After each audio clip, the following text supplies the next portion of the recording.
Have you ever felt Egypt and the temples call you home? Memories of ancient lifetimes?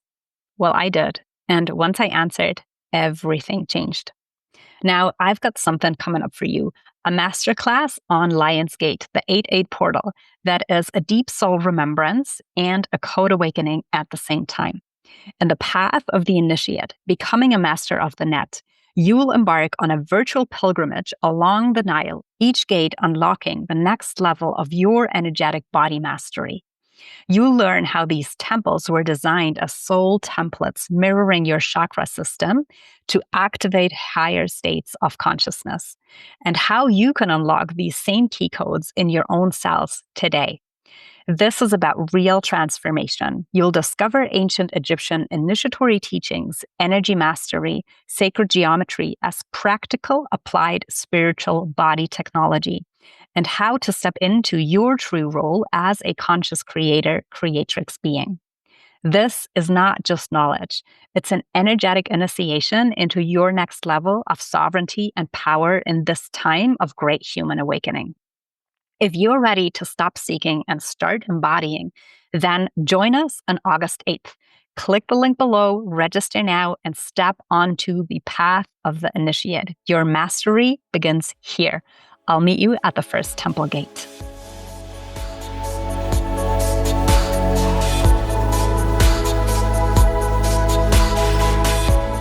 Welcome to Paris, Sacred Travel Friends. Paris has always been a city veiled in depth, mystery, carrying a soul on its own that is, in turn, part of a greater web of alleys into the sacred.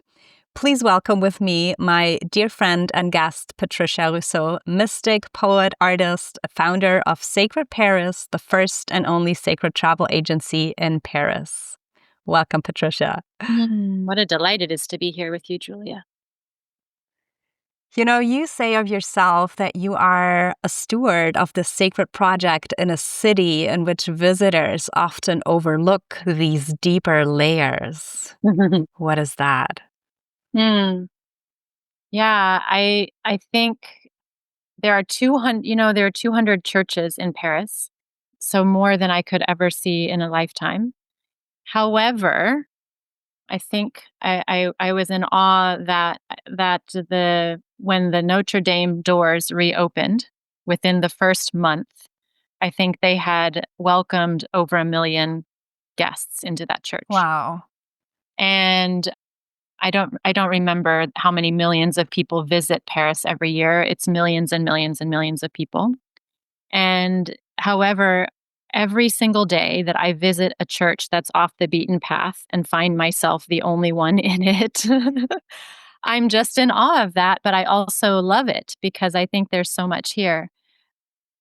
I think partly there's so much here and people have limited time. And so they have a list of main things to see. And it's a luxury to live here and to be able to go deeper on the list and explore things. And I don't know that I will ever see everything. But yeah, I also think it has to do with who is here and who is walking the city, what the intention is for being here. Because oftentimes the intention for being here is being here as a tourist. And that's beautiful. I live here and have lived here since the first time that I visited. Maybe not the first time I visited, which was almost 20 years ago, I visited as a tourist because I didn't know any better. And however, during that first visit, something hit me that felt nostalgic. I felt like I had lived here before. I felt like I was at home. I felt I fell in love with everything, which is a common experience for a lot of people who visit Paris. And then the times after that, I visited more as a pilgrim because that's really more my true nature. And so for me, Paris became a place of sacred things, a deeper a place because that's how I was walking it. And so for me, it became, like it was just my personal way of being here when I first arrived. I want to say 8 years ago, when I first started arriving solidly in Paris 8 years ago. I brought that intention of walking here as a pilgrim with me because I was a pilgrim at the time looking through that lens. And so I don't think that there's any right or wrong way to do it. I think that tourists can come as pilgrims sometimes, and pilgrims can go to places as tourists. It's just about the intention. And Paris has something for both of those intentions, a lot of things for both of those intentions. So, yeah, I don't I know if that love that. answers the question exactly, but I think, yeah, and the fact that I focus not on what most people want to see Mm, makes me the first and only.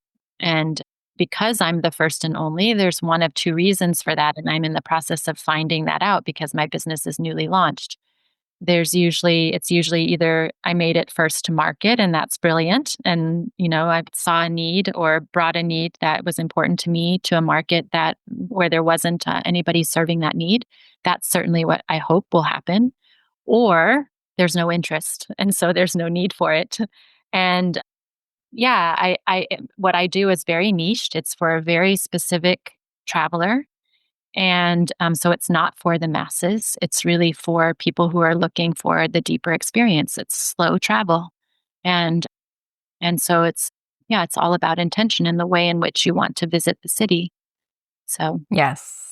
Yes. Well, I mean, from my personal experience, and I know that like off the records, we have talked about that a lot. I don't think that it's the latter. I actually truly believe that people are seeking out more and more also that intentional, deeper layers when traveling. So I'm not going to say that, yeah, tourism is shallow per se, but I feel there is definitely a deeper need of that needs to be tackled also when we travel and see places and in the way how we connect. certainly, you know, just I'll insert one thing here, Julia, that's important, especially for what you do, and you're sort of like the way shower because your sacred travel company has been here for a couple of years now, or about 5 years now. In 2024, the spiritual tourism niche was a $254 billion industry. Wow. And that is shocking. I did a little bit of research when I was in the pitching. I just pitched investors, and so I did a little bit of research about this niche, the spiritual tourism niche, which is a relatively new niche, but not really because it's a part of the evolution of travel that we've been doing for a while, which is about transformation, yoga retreats, for example, which I think that tourism has been happening for maybe a decade now. And now what's happening is the evolution of that sort of wellness travel is kind of Yes. transforming into something that feels like what I'm calling slow travel or the deeper experience. And the niche though actually is spiritual tourism, which I fit into. And that niche was in 2024 $254 billion industry. And so that says something. That's a compelling story. And it's what it says to me is that there are enough people. It's not just you and me. There are enough people in our little circles, but there are enough people in the world who are seeking these deeper experiences, more transformational experiences, sacred places where the energy feels a certain way, or where they're having an expectation to receive a certain something. And that's beautiful. I love that we're moving in that direction. And I'm hoping that Sacred Paris will be one solution for the seekers that are intending to find that. Yeah. Oh, I'm sure it is. I mean, already what I'm seeing, and there's so many people, that are telling me that they are visiting Paris right now. So I definitely feel it's in the field also as a spot of like people are feeling drawn to. So of course, my first go-to person and recommendation is that I'll send them to you. So if I want to investigate a little bit about your personal connection before we go into the ethos of Sacred Paris, but how, because you said like you've more intentionally like came into the city 8 years ago. What is your personal connection to Paris, or how did that evolve over time? Yeah, thank you. People ask me all the time. I mean, this is the kind of the standard question that expats get from various people. Yeah. What brought you to Paris? And typically there are just a few standard answers, the work, you followed a love, so you came for love. And I don't have the typical answer. My answer is that I followed my heart. The very first time that I visited Paris was about, I think, 17 or 18 years ago. And I came with a very dear friend and her mother and her mother's friend, and they were foodies and they planned the whole trip. And I was just along for the ride, and it was a glorious experience for me. And like I just shared, I felt some nostalgia, which felt very strange at the time because I had never been here before. I felt very at home. I fell in love with everything. And then I went home. Life happened. I was married at the time, and just like life happened. Fast forward, I don't know how many years, and I was doing some luxury travel writing for the Fit Traveler, which I still do kind of off and on. And in that travel, during that season, for it really took most of the 40s of my life. I'm 54. So during that decade of 40s, I really did what I feel like now in hindsight was my eat, love, pray journey around the world. And beautifully blessed to be also doing luxury travel writing while having that journey, because many of those experiences were gifted or sponsored, or there were invitations for me to join for press trips, and because I was writing for this gorgeous publication. And many of those experiences, because this is my path, I've been praying since I was a little girl and had a connection to spirit from a very young age. And so I've really been an old soul and a very spiritual human from the very beginning. So naturally, my travels took me to sacred places. And so I've been to some of the most beautiful sacred places around the world. And I was writing about them at the time. And yeah, this was well before I even knew what I was doing. I was just going where my heart felt called to go. And during that time, there was an August during that time that I stopped, that I decided I was just going to stop in Paris. And in August, things get really quiet here because the entire country goes on vacation. And maybe this is true for all of Europe. And so after just like months and months and months of travel and writing and being on assignment, I found myself in Paris, in a very still city that I love. And it was the first time that I had returned on my own since that first trip, and literally just answered the call of my heart wanting to be here. And it was then that I just felt like I just dropped in. It just felt like I was supposed to be here. Since then, I've tried not to be here. I've tried to think about where else do I need to be, or I have, many reasons to be back home and, with my family. And Paris is, once she gets her claws into you, she's a pretty convincing lover. And so, yeah, I think that first month of August was when I really fell in love with her again. And I felt the sacred here just like I had felt in other places. And then it was, from that first August to now, it was, in these 8 years, it was stay 1 month, go back home. Next time, stay 2 months, go back home. Next time, stay 3 months. That's the maximum before you have to have a visa. Okay, pop back out of the your visa back in the day when you could do that. Now it's not so easy. Come back another 3 months.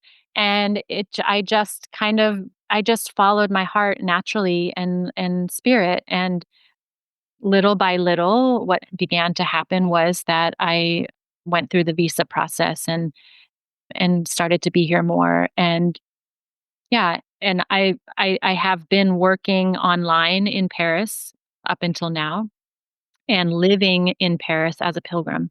So my work has been online. I'm about to retire that work and be full time with Sacred Paris. And so while I was doing the virtual work, living here in Paris, I visit the same church every week and light candles there. I take myself on artist dates to go to sacred places every week.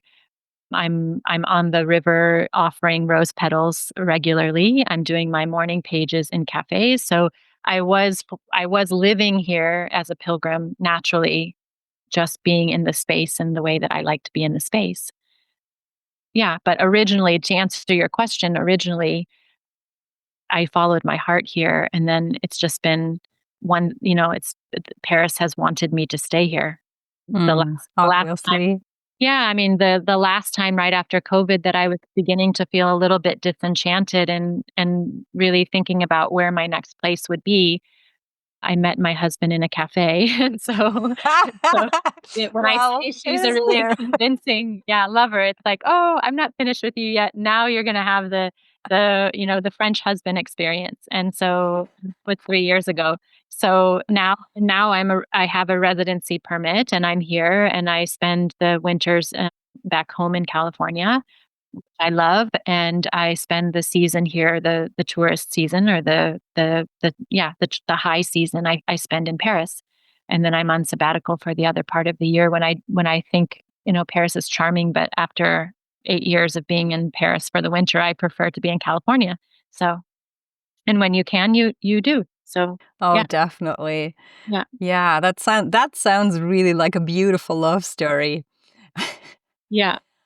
And it's because you said it over and over, like that being that endless pilgrim, and that is also one of the ethos of Sacred Paris that you shared with me, like pilgrimage as a practice, Mhm, art as devotion, mhm. and the feminine as sacred. So I would love for you to elaborate a little bit on these Yeah. three concepts. Yeah, thank you for asking me to do that because this is important. I think the ethos of any business is important, or the intention of any business is important. And particularly when you have a spiritual business, it's really important for not only for me to have this North Star, just to be clear about what I'm doing, but also for any seekers who are looking to be guided. It's important for them to understand that this is what I'm about. And so thank you for asking me to share this because it's really important to me. And it's also a dream to be able to create a business where you get to set kind of the intention of what you're doing and where that intention can be your three favorite things. So that's really the short answer to your question about the ethos of my business. I'm really combining the three things that matter to me the most. One is pilgrimage as practice. And for this one, I'm calling in the expert of 𝘁𝗆 which has written this Mm. book, The Art of Pilgrimage, which I'm imagining that many listeners to your podcast would have the book. It's The Seeker's Guide to Making Travel Sacred. And 𝘁𝗆, who I hope to meet someday because he's such a hero for me and is such a pioneer of the sacred travel space. But the core principle of pilgrimage as practice is really based on the understanding or the teachings or the wisdom that Phil shares in this book about yeah about pilgrimages being practiced. So there are steps to pilgrimages. There's a certain way to do it. There's an intention.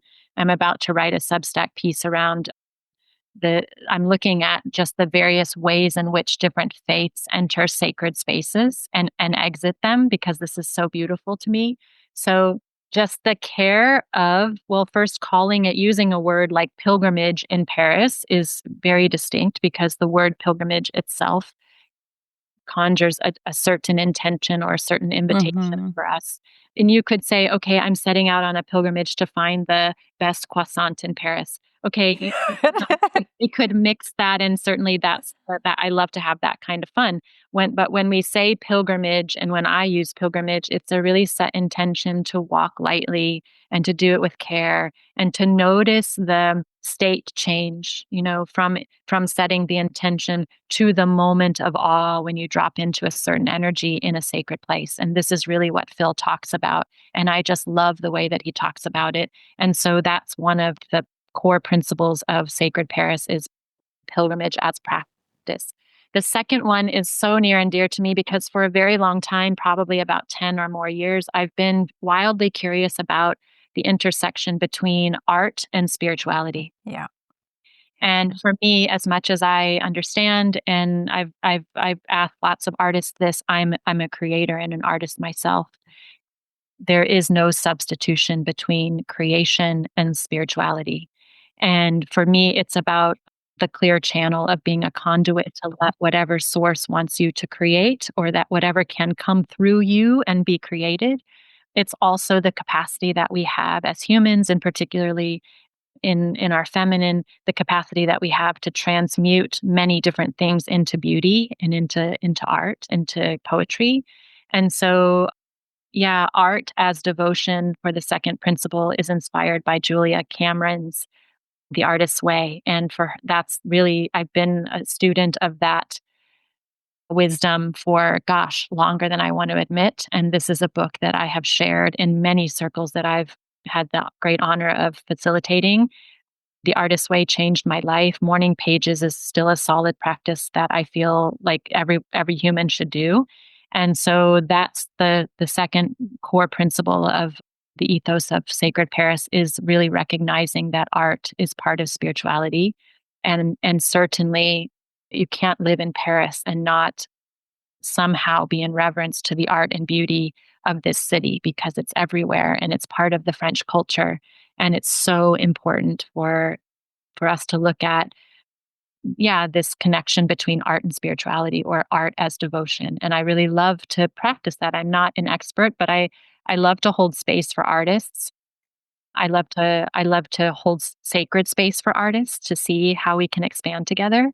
And I love for artists to teach me about their craft so that I can add that to my Mm. practice. So, one of the offerings that I just launched is this artist in residency, which is a 4-day stay in the sacred Paris. It's the place that I use as an office. It's my old apartment, but it's a sanctuary, pied de terre, in the heart of the Marais. And so I'm opening that up for women artists to stay for 4 days and have kind of a spiritual, whether they want to do it solo or softly guided by me.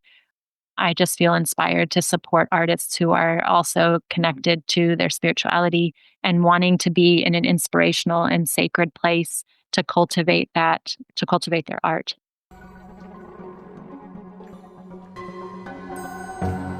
Everything in nature instinctively strives towards balance. It's not a static state, but a dynamic dance. An ever-flowing harmony between the Earth's energies and our inner essence.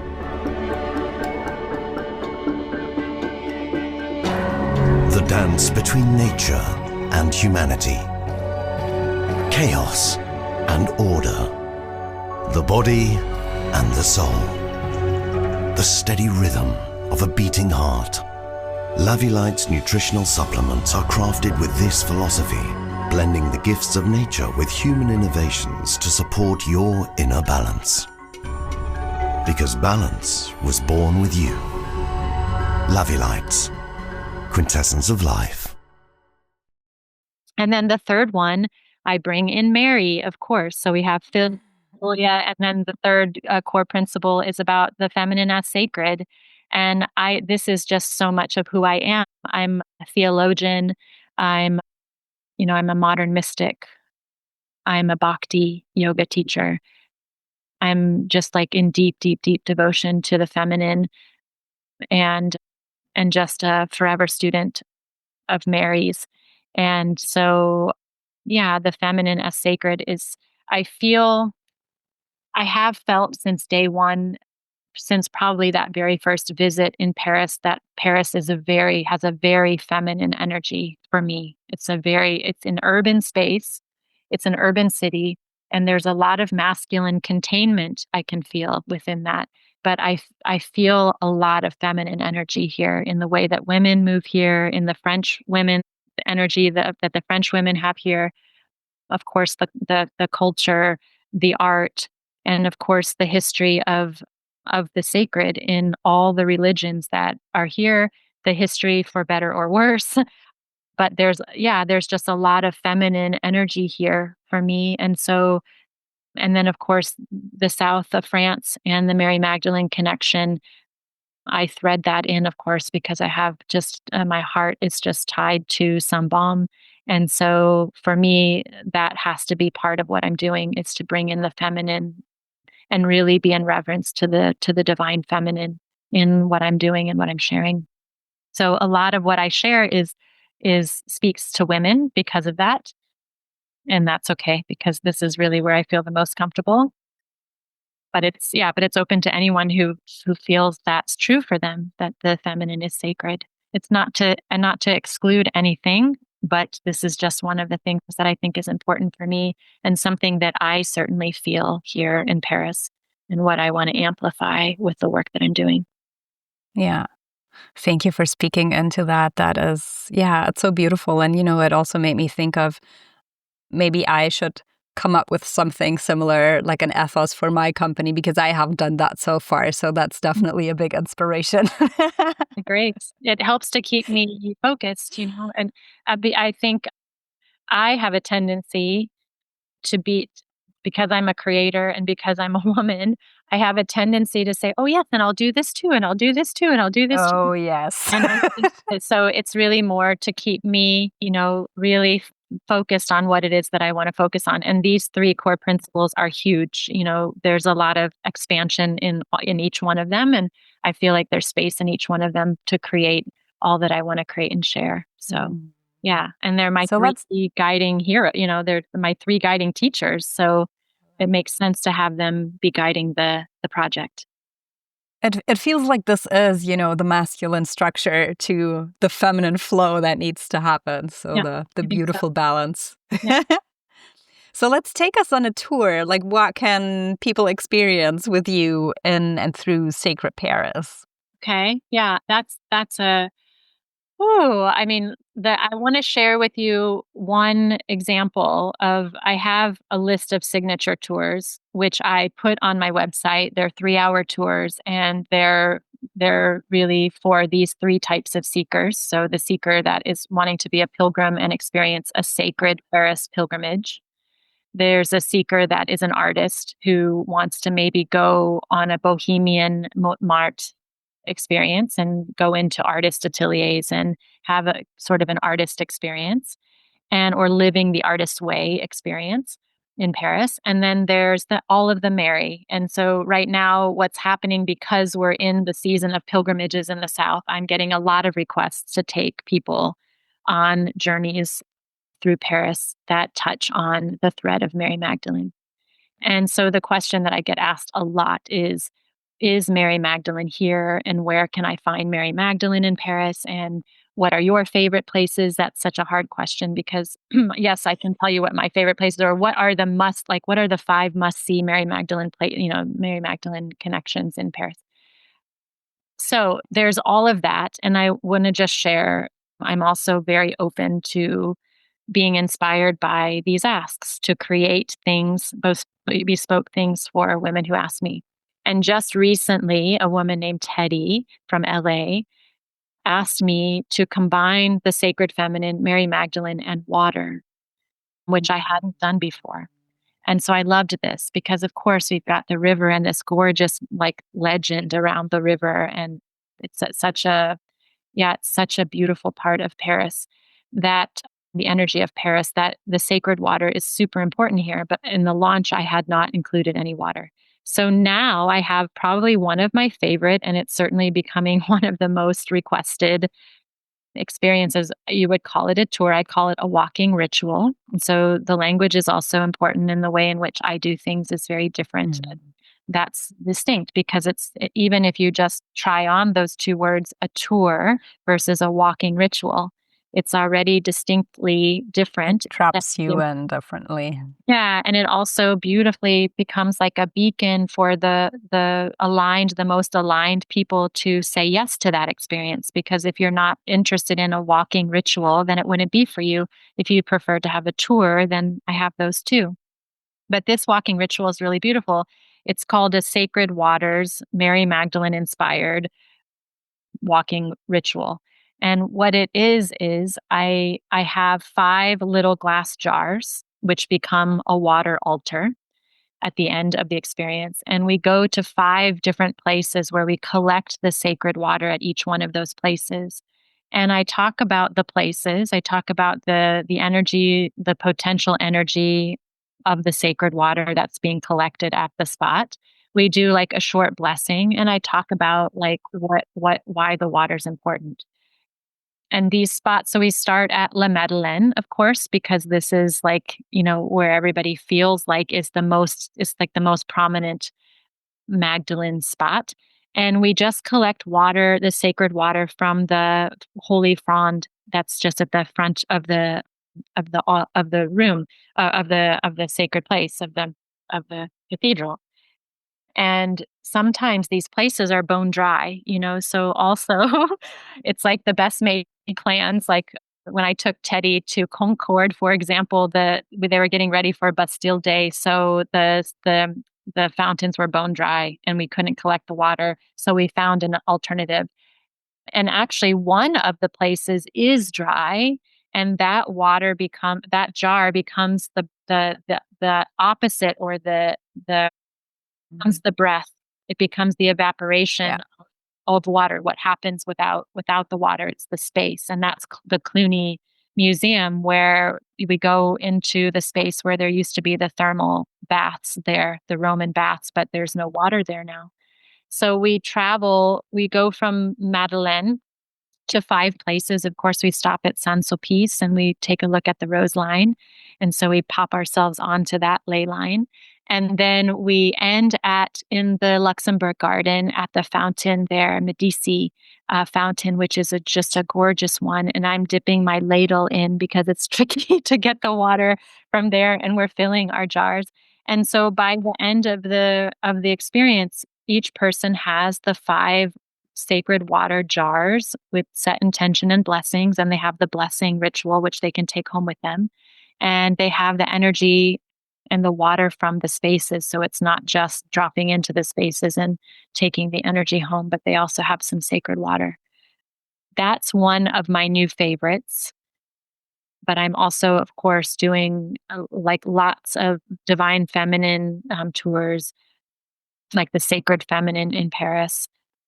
I did a beautiful tour with the Artist's Way, where we went to Montmartre. And then, of course, the Sacred Paris pilgrimage, where if somebody wants to see various sacred places. There's also one that I'm working on, which is the most unique churches in Paris, because we have 200, and I haven't seen all of them. I mapped it out at the end of last year. Like if I wanted to spend a year like seeing all 200, like how many would I see in a week? And like I can check some of them off my list because I've seen many. But I like a true Parisian, I typically go to the same ones over and over again because I have even my favorites, which are within a radius of where I live. Yeah, so that's just a little bit. I mean, I'm also so happy, and that's just a perfect example of how when somebody says to me, "Can you do this, this, and this?" it inspires me to create something really special. And then that became one of my tours, which others really love. And so I'll be doing that tour again this weekend with 2 women who are coming from the South, actually, and finishing in Paris. They're finishing a long pilgrimage that they've been in the South, and I think they went to Avalon as well. And they're going to finish this water walking ritual. Wow. That really sounds like something that, I would want to do totally, like very profound. And just also because I feel there is a lot of, call it grid workers, who, where water is a very important like part of the weaving of sacred information on the planet, I feel.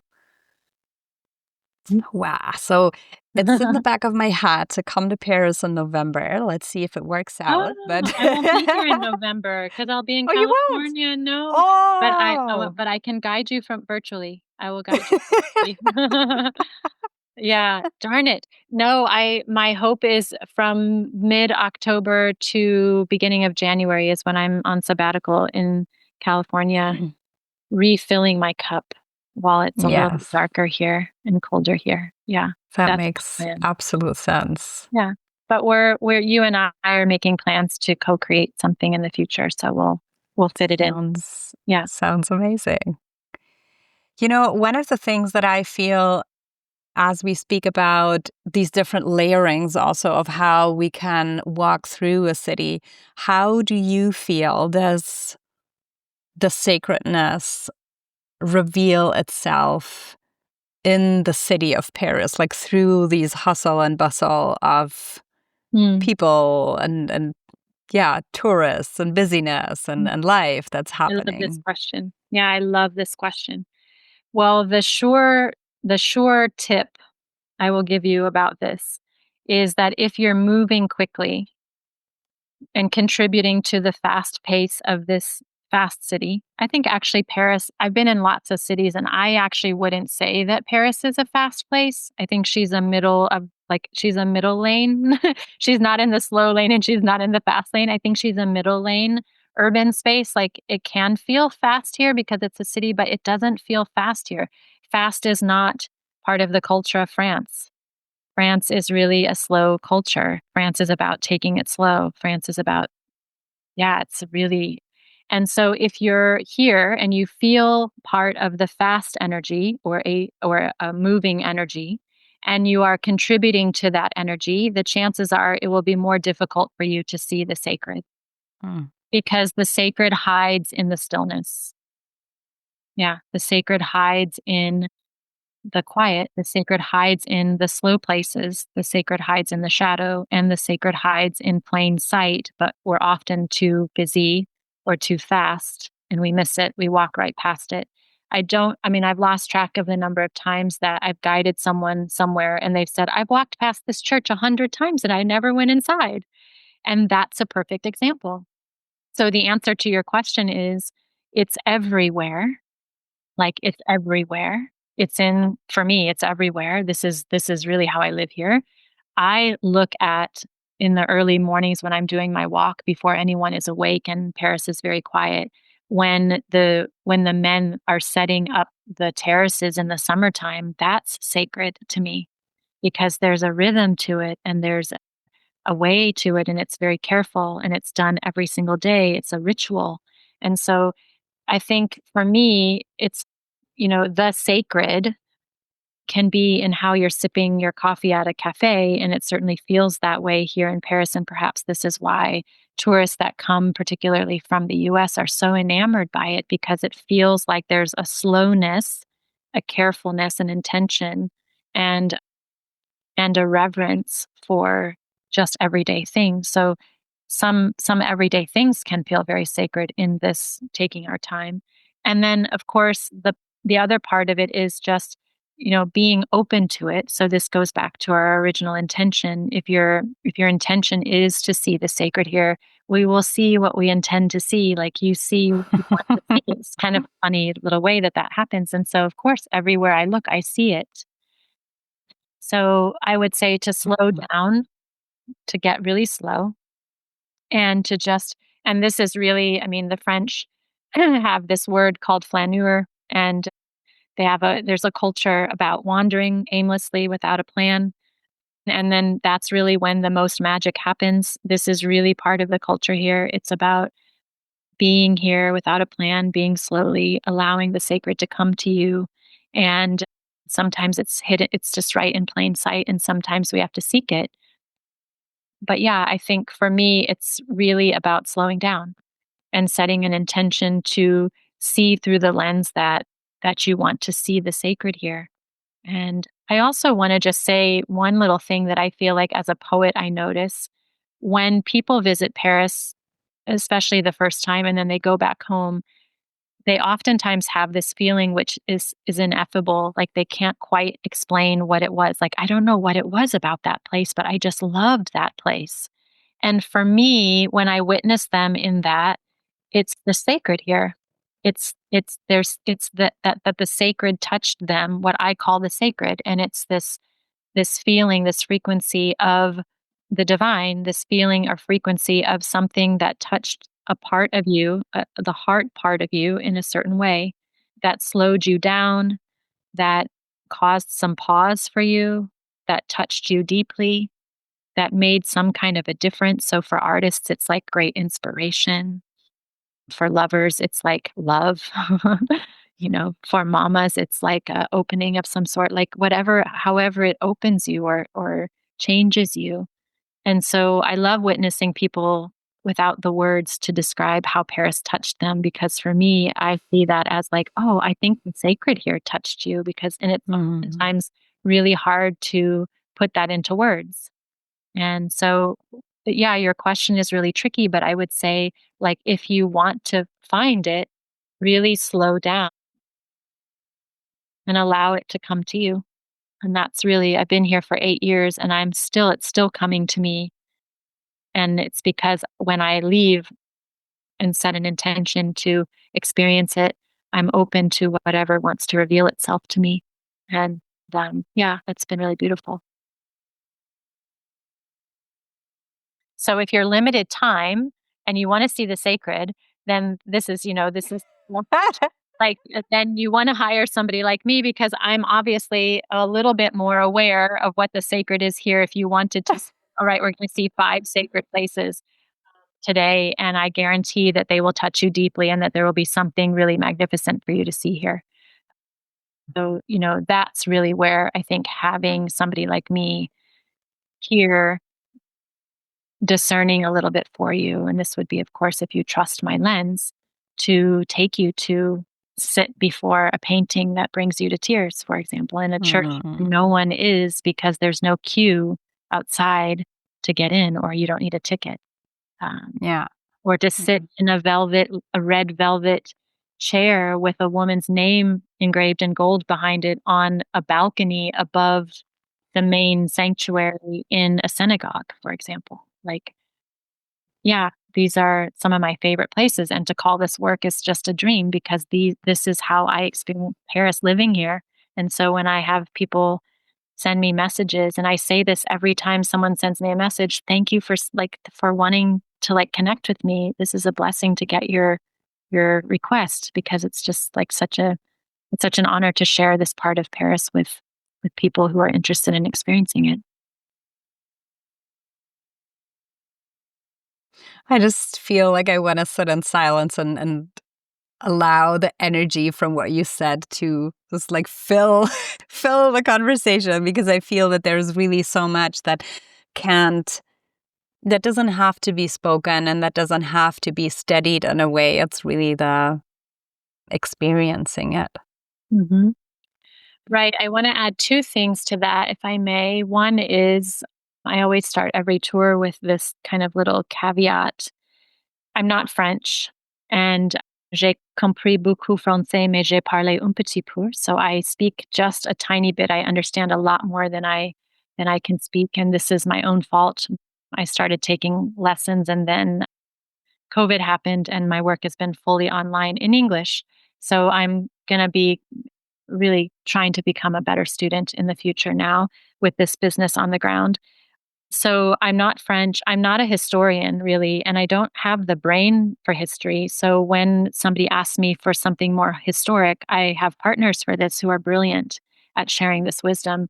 And I'm a theologian, so I study all faiths. I love all sacred places. For example, yesterday I just went to the oldest Hindu temple for a puja yesterday, and it was just gorgeous that we can find all of these sacred experiences of different threads and flavors and expressions in Paris. Is just, I wouldn't even know that something like this exists in Paris. Wow. I mean, you can, in the same week, you can go to a puja for Ganesh and then chant a Tibetan mantra for the green Tara, and then find yourself in beautiful chanting from the brothers and sisters of Jerusalem in a church in the Marais, all in the same week. And this is something that I absolutely adore.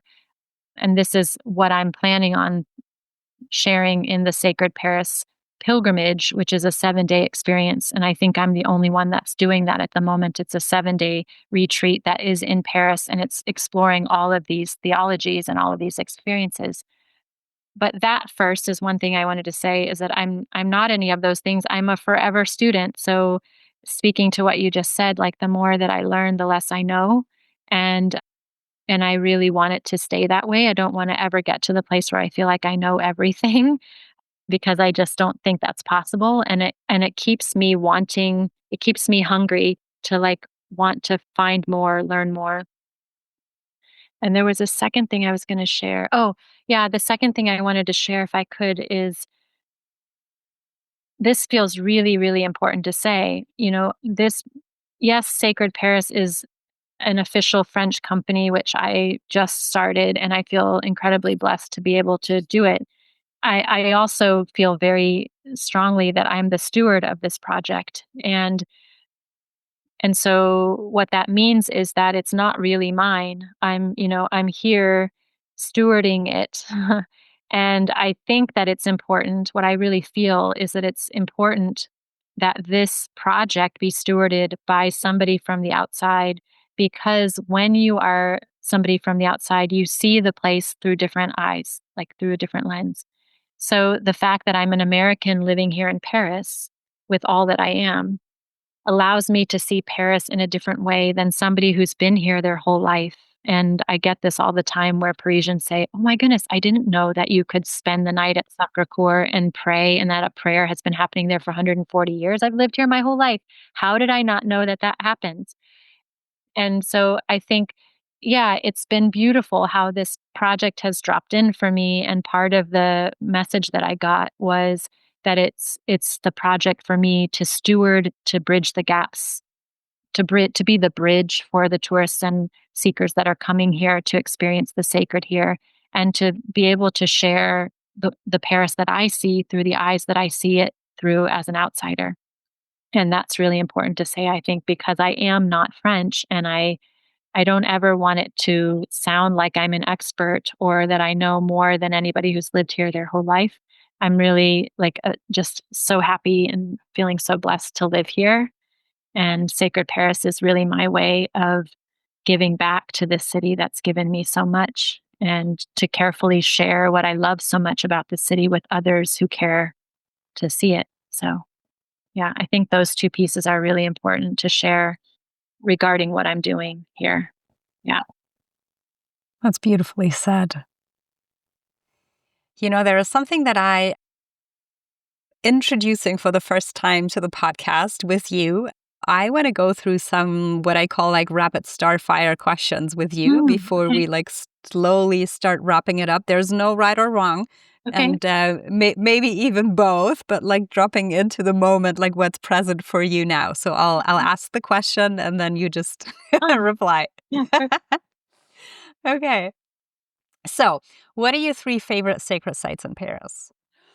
Oof, I was afraid that you might ask that question. It's really difficult. And if you were to ask me tomorrow, it would probably be a different answer, or even just in 10 minutes. Pick 3. Okay.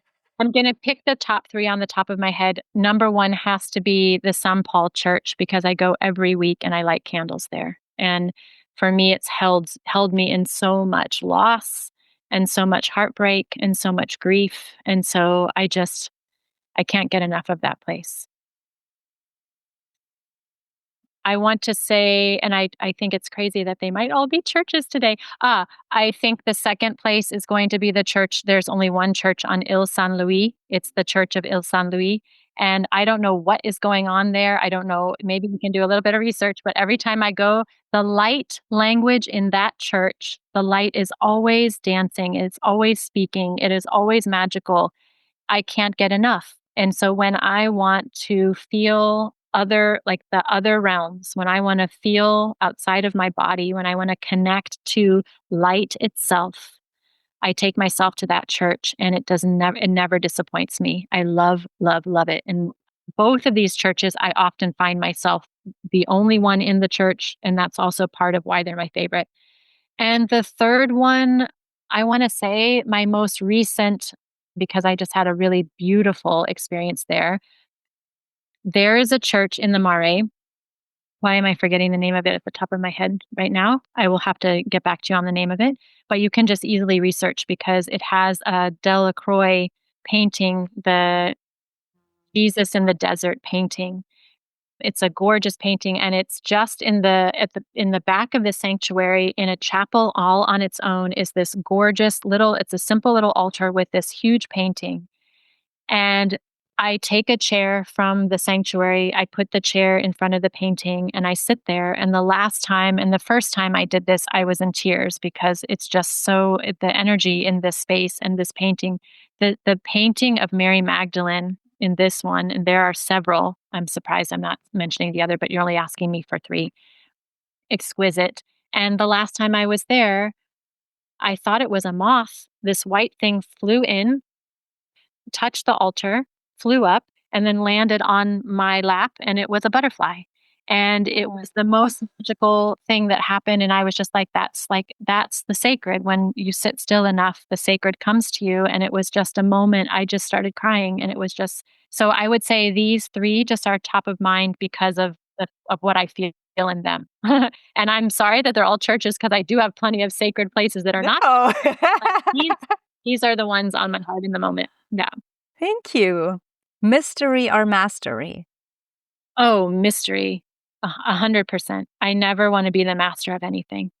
Like, really. And that's a great reminder for me and my ego that wants to try to be the master of something. Yeah, anybody who knows me, who's watching this and who has watched my journey over the 54 years that I've been in this body, knows that I live this and embody this because I'm constantly pivoting and reinventing myself. And had I stayed with any one of the things that I created for my whole life, I might be close to what we might consider master, but I don't think it's possible. We're on a constant path of remembering. And my yoga teacher, 𝘆𝘆cie𝗂'𝗹𝗆, says, about yoga in particular, if anyone ever tells you that they're an expert at it, just smile at them and then run quickly in the opposite direction, because there's no such thing. I don't think I'll ever be a master, and I don't expect to be. I'm a forever student. So yeah, mystery, mystery, mystery. Mystery keeps us on the path. I love it. Thank you. Cathedral or cave? Oh. Can't they be in the same? Maybe this is why I love 𝘁𝗵𝘁, because it's a church in a cave. So if I could cheat and say I really actually would like to have the cathedral in the cave. This might surprise people and it might disappoint people, and I try really hard to kind of hide this with the public because I don't want it to dissuade anybody. But I'm much more of a cathedral person than a cave person. And yeah, unless the cave is a chapel or an 𝘂𝗍𝗪tage, because I love sacred caves. But I'm not really a cave dweller, and I'm not really, I'm a little bit, as I'm getting older, strangely, a little bit claustrophobic. So I much prefer to be in a light space, in an expanded space, in a space where I can feel how small I am and held within the containment of something that feels not as like womb-like, but more spacious. So, yeah. Mm.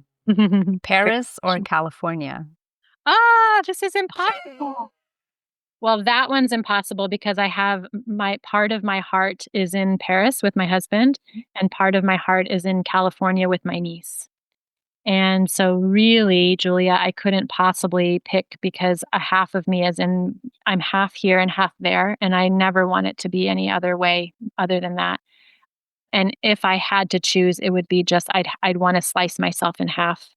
I'd want to do I don't know, who was that? The person that, I would want to do something terrible and just like have to be in 2 places. Mm-hmm. Maybe we can do that eventually with all the technology that's happening. Maybe, but we can also just like be the bridge. I think that's the more beautiful. Right now I'm doing a beautiful job of being in both places at the same time, because I'm here in the summer and I'm there in the winter. And there's nothing more spiritual in my experience than being in California in the winter, especially when you are in an urban experience, feeling the sacred here in Paris for the summer, and then going to fill my cup up with the smell of the eucalyptus and the sea, like the ocean, and just how beautiful California is in the winter time. Yeah, I couldn't choose. Sorry. That's fine. That's an impossible one. Yeah. Silence or a good conversation? Silence. Yeah, silence. I'm a silence girl. And the older I get, the more silence I crave. You know, it was Megan Watterson that said in her book Revealed that it's in the silence that we hear all of the voices that matter. It's in the silence that we hear God's voice. It's in the silence that we hear the voice of angels. It's in the silence that we hear our own spirit speaking to us.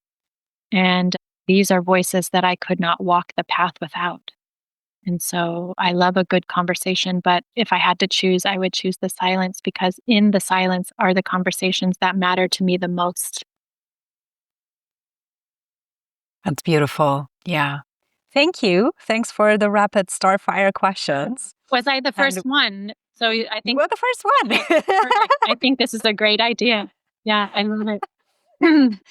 And also the silence, is another good segue because I want to ask you, where do you go or where do you dwell when you want to have a personal moment, like with the divine?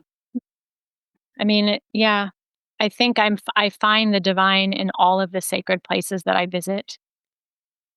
For me, every week, I mean, if it's a weekly intention, I have a morning meditation practice. So I do this and I have a morning pages practice. So I do my own little sangha or sadhana practice every morning where I have that conversation. But if I wanted to take myself somewhere in Paris, which I do, I started a weekly artist date practice a long time ago when this is part of the artist's way. 𝘁𝗵𝗆 says that we should have non-negotiable artist date time where you go and you take yourself somewhere that the only intention is for you to be there quietly experiencing this for yourself. And it's like really powerful for creatives in particular, for artists.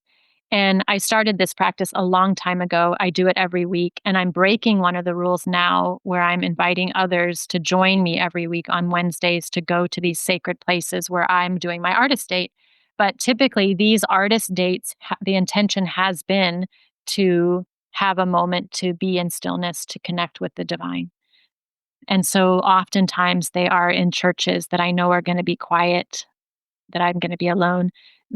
By the river early in the morning is a great place where I've had some great meditations and found some great energy.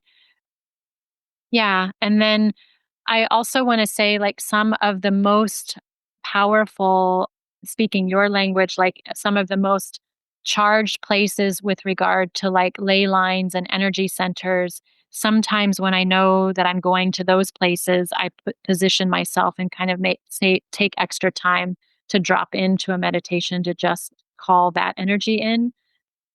But yeah, I mean, this is the beauty. And I feel so privileged to say that I'm doing this so often. And it can be yesterday, I was coming back from the eye doctor, for example, and I just went into Place de Vosges and sat on a bench and closed my eyes.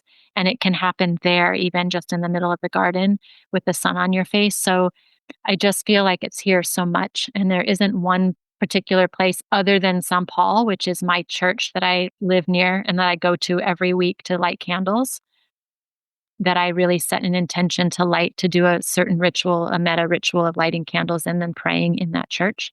But otherwise, I'm doing it all over the place. I'm doing it all over the city. Yeah, in various places. Yeah. And it's such a beautiful reminder that, we are the divine. So we are like, there's no way ever or no moment that we are not in communication with the divine. So that's a beautiful We're taking the reminder. conversation with us, Yes. Just closing your eyes and just like, listening. So, and I love to listen in beautiful places or quiet places or sacred places because it just amplifies the voices that yeah. Wow, Patricia, that's been such a deep, beautiful conversation. Is there anything that you want to share with the audience as a final piece of wisdom? Well, I had bookmarked this 𝘁𝗆𝗪 quote if I could. I think it might be a good way to kind of wrap things up in just a way Please. to also honor Phil in the way in which he's inspired me with this project. With the roads to the exalted places we all want to visit more crowded than ever, we look more and more but see less and less. But we don't need more gimmicks and gadgets.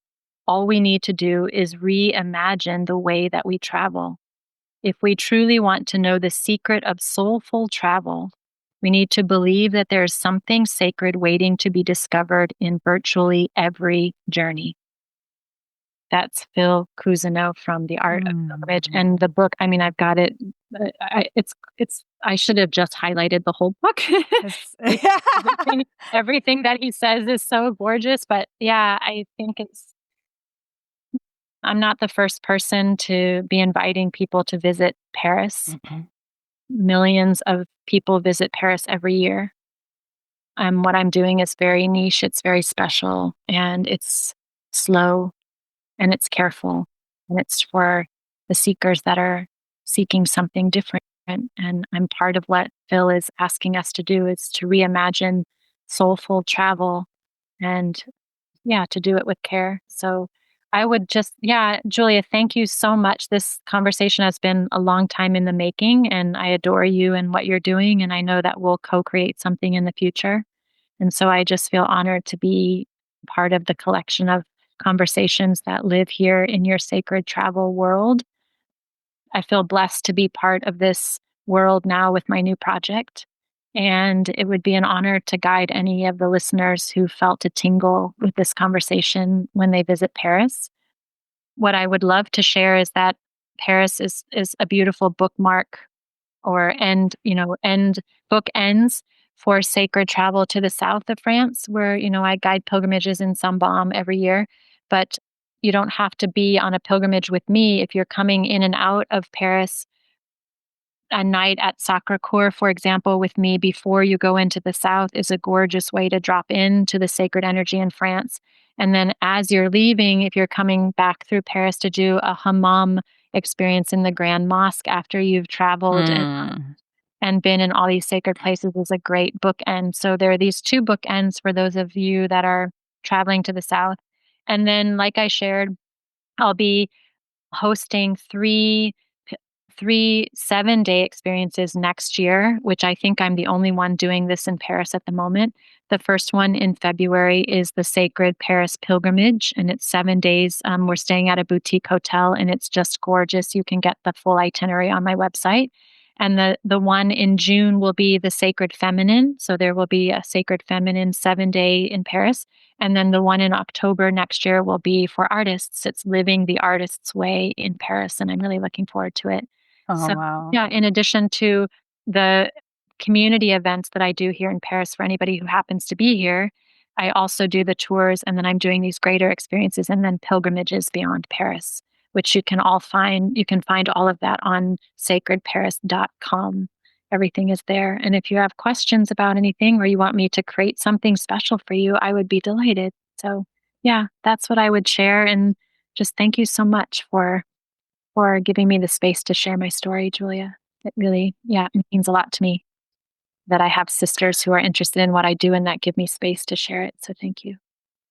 Well, thank you for doing the sacred work and, giving a voice and an embodiment, I feel, to especially Paris, but also beyond what also has been veiled away for so long. And like in our conversation, the visual that I'm getting is really that she, as this glorious lady, is like presenting herself in a very different way and really like opening her arms, welcoming all these seekers and mystics into the embrace, and how you so beautifully guide them through the landscape in that slow pace. Yeah, thank you. I can feel that too. And everything that I do is very small. It's intimate, so that's also part of it. I think that's part of the sacred, is like really feeling things deeply and feeling each other in that experience. So thank you very much for this conversation. Thank you. So we are going to be putting the show notes, sacredparis.com, all the links where people can find you.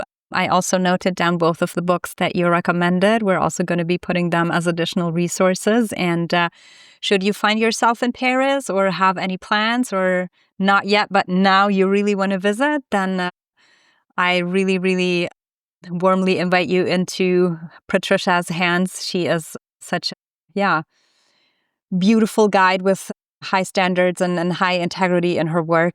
So please, check that out and support that amazing project of soulful, slow travel. Thanks, Patricia, for coming on here. It's been such a delight, and I can't wait to come to Paris and experience all of the magic for myself. Let's do it. Let's do it. Thank you, everybody, for tuning in and listening today. As always, stay curious and try to escape the ordinary. Until next time.